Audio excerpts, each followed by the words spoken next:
everyone. I'm Cecily Saylor. I'm the founder of Typewriter Tarot, and today I'm going to walk you through a reading that I did for a real life client with the hope that this can help you better understand a few of the tarot cards and how readings are conducted and how we can look at cards that are in conversation with one another, particularly in relationship to a particular person and their particular question. So, just to give you a little context, this is a reading for a client who runs her own business making beauty products and makeup from plants that she grows herself. And her business has been successful.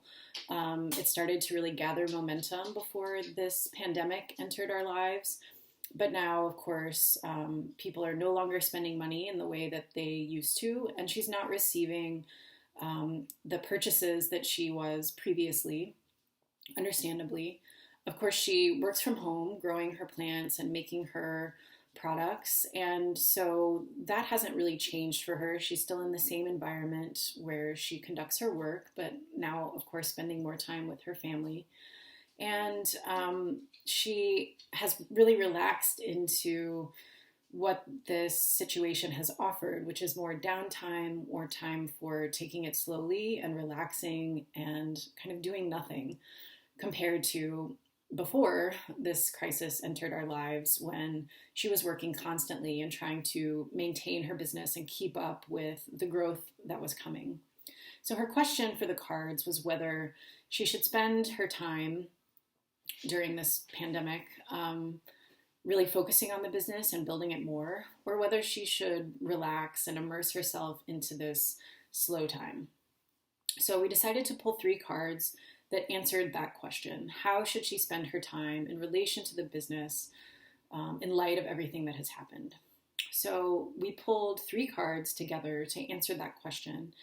And these are the cards we received: the Seven of Cups, the Eight of Wands, and the Three of Wands. And often when I'm doing a reading, I will maybe tease out individual questions that we can answer with a single card. But in this case, we took three cards in answer to one question and sort of read them as an aggregate. So in that case, there's a little more open-endedness to the reading, and you have to look for an anchor to kind of pin you into one aspect or one place to begin. So let's start with the Seven of Cups, which really, to me, addressed the current moment. The Seven of Cups is about uncertainty, not knowing, feeling like there are different options available, but it's unclear which one you should pick. Sometimes with this card, a person may be feeling like, I should know which way to choose, I should know which option is best. And then there's the frustration of not being the person who can choose wisely and decisively. But this card is really saying things are murky right now. It's difficult to choose a single direction, and that's okay. So with that card, I really felt it was talking about the present moment. And from there, I could read the other two cards as indicators of what can unfold in the future, or how things might progress, or even a suggested path. So the Eight of Wands, our second card, is a card of action and motion. This is one of few cards that does not have a human being in the depiction. Of course, in this deck, there are fewer humans in the archetypes that we see because of its interpretation of the Smith-Rider-Waite deck. But in that traditional deck, you would definitely see more people in the cards. And this remains one card that does not have a human figure.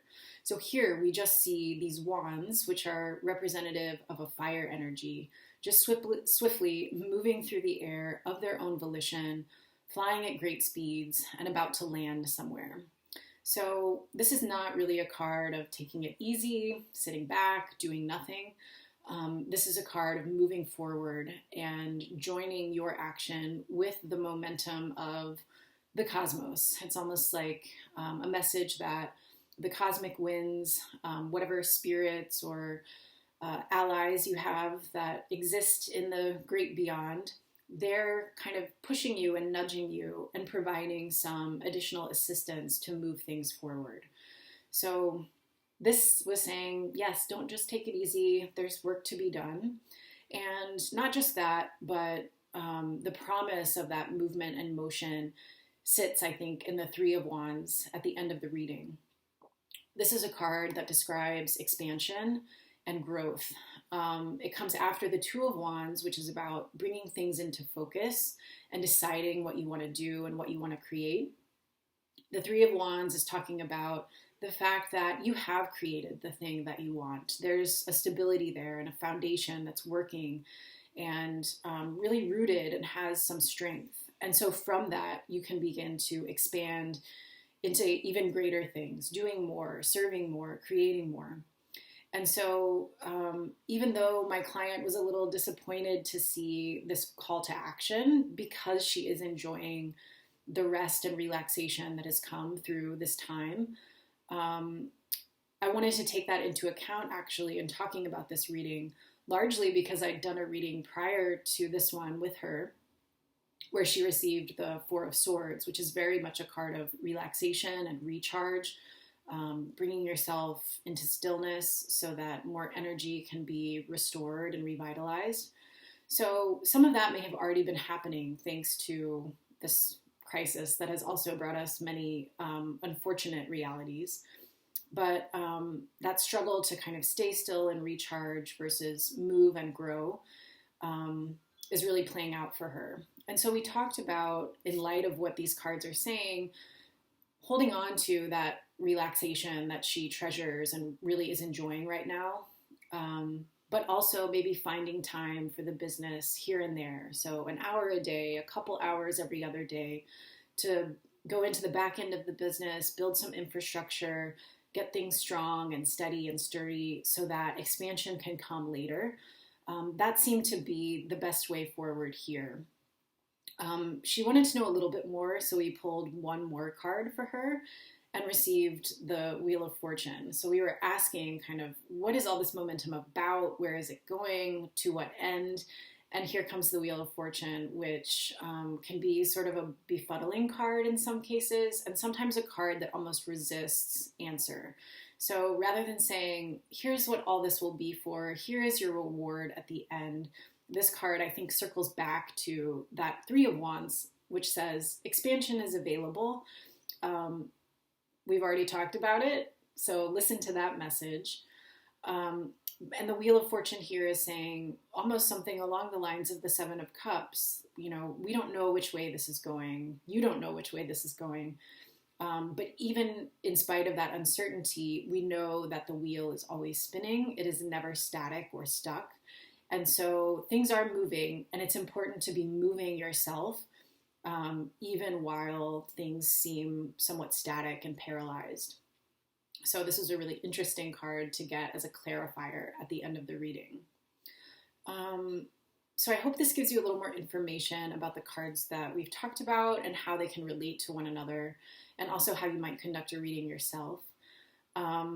I'm also offering, I'm going to continue doing some of these demos periodically, and I'm offering a free reading to people if they're willing to share the results of their reading, or rather allow me to share the results of their reading in a video like this one.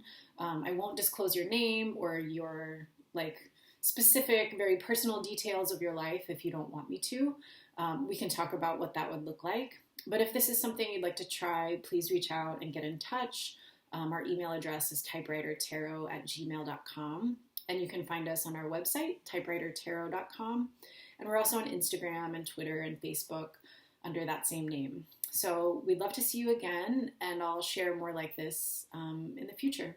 Thanks so much.